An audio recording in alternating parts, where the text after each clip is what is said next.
One of the most ambitious engineering projects ever attempted ended in disaster today when floodwaters destroyed the middle section of a colossal dam in Kemet.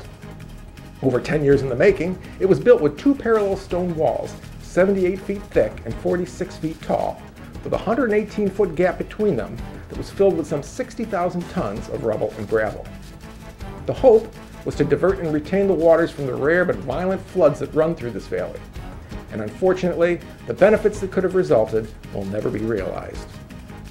This had been a huge civil project involving thousands of laborers, and its failure is a grave disappointment to the pharaoh and has raised serious questions as to the will of the gods.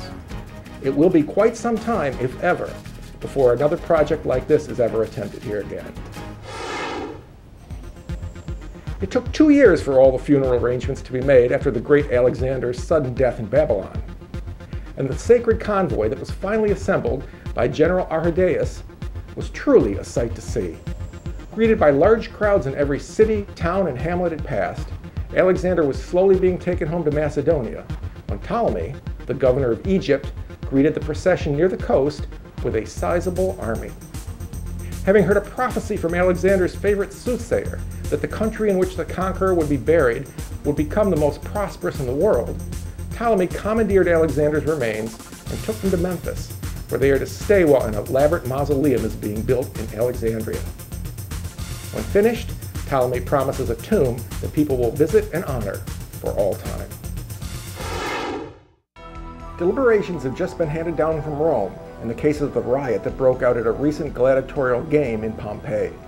Numerous casualties were reported in the fighting between locals and visitors from New Syria, characteristic of the conduct one would expect from these country towns. Taunts, leading to stone throwing and ultimately drawn swords, has become an all-too-familiar fixture at these local games, and authorities are hoping to curb future incidents by sending out a message with their verdict. Pompeii is to be banned from holding gladiatorial games for 10 years, and the sponsor of the show, along with accused instigators, are to be exiled. In economic news out of Damascus, a sudden glut in the slave market has triggered a sharp fall in prices across the board. In more than one case, slaves have been reportedly sold for as little as a pair of sandals. And what's really interesting is that after a little investigating, it appears that the events that have led to this can in large part be traced back to the actions of one reckless man. Renaud de Chatillon was a minor nobleman who came to the Holy Lands with the Second Crusade about 40 years ago. He stayed on and shocked the local nobility by marrying one of their most powerful widows. And with his newfound power, he quickly made enemies of Muslims, Latins, and Greeks alike, eventually laying waste to Christian Cyprus. He did spend 16 years in a Muslim prison, but when he was released, he married another powerful widow, and within the year had repeatedly broken a truce between the King of Jerusalem and Saladin. Outraged, Saladin marched on Palestine in 1183, and here we are, 4 years later, with the Christian armies in slavery and the Holy Lands lost once again to the infidels. And Renaud? Well, along with his other exploits, he got bragging rights to being one of the few men dispatched by Saladin himself. Not many people can say that.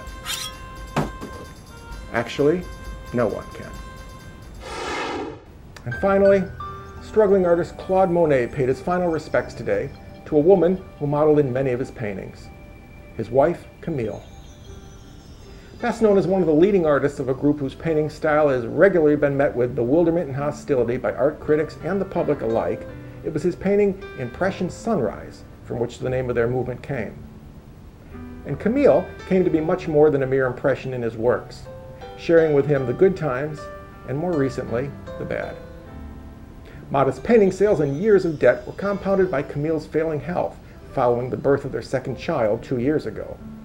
And as she deteriorated, so too did their income.